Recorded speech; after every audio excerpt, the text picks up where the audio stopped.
Sebanyak 14 desa di 2 kecamatan di Kabupaten Parigi Motong, Sulawesi Tengah diterjang banjir bandang. 1 warga lanjut usia dilaporkan meninggal dunia. Banjir di 2 kecamatan yang tersebar di 14 desa, ujar Kabid Kedaruratan dan Logistik BPBD Parimo Amiruddin seperti dilansir Detik Sulsel. Banjir merendam Kecamatan Balinggi dan Kecamatan Torwe pada sekitar pukul 22 WITA. Korban tewas bernama Masi yang merupakan warga Balinggi. Rata-rata tadi malam, hujan mulai sore, puncak jam 10 malam sudah mulai banjir, termasuk air sungai meluap, terang Amir.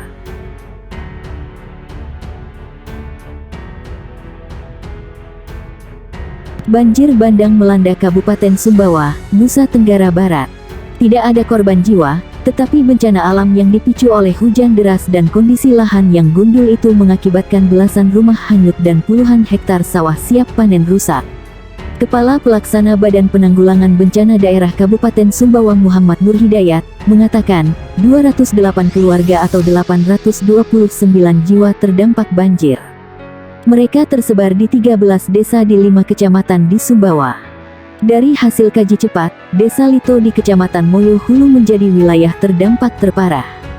Di sana ada 770 warga terdampak yang tersebar di 3 dusun. Di Desa Lito, banjir mengakibatkan 5 rumah hanyut dan 50 hektar areal persawahan terendam. Jembatan penghubung antara Desa Lito dan Desa Lantung juga jebol hingga memutus akses. Desa lainnya yang terdampak adalah Brangrea. Di desa tersebut, 3 rumah yang ditinggali 11 keluarga hanyut. Selain itu, masih ada 8 rumah yang kondisinya separuh amblas diterjang banjir bandang. Di Brangrea, 1 pabrik penggilingan juga hanyut terbawa banjir bandang. Banjir juga mengakibatkan 2 rumah hanyut di Desa Sebasang. Selain itu, 1 truk dan 1 minibus di Desa Sebasang rusak.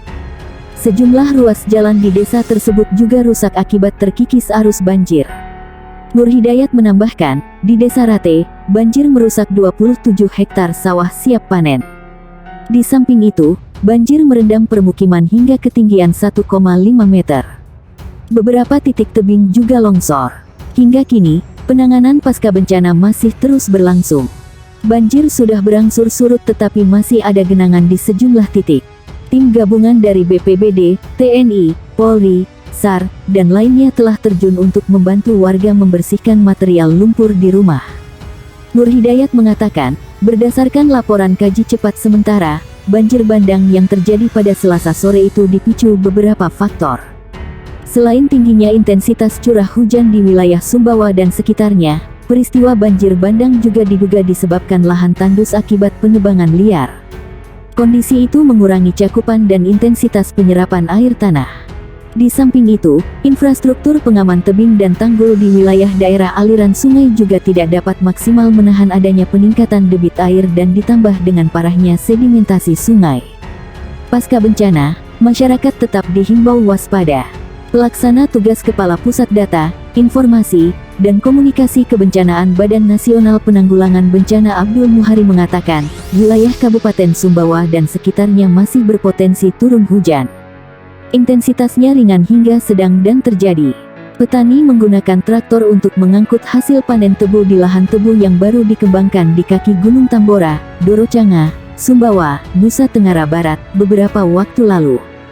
Petani menggunakan traktor untuk mengangkut hasil panen tebu di lahan tebu yang baru dikembangkan di kaki Gunung Tambora, Dorocanga, Sumbawa, Nusa Tenggara Barat, beberapa waktu lalu.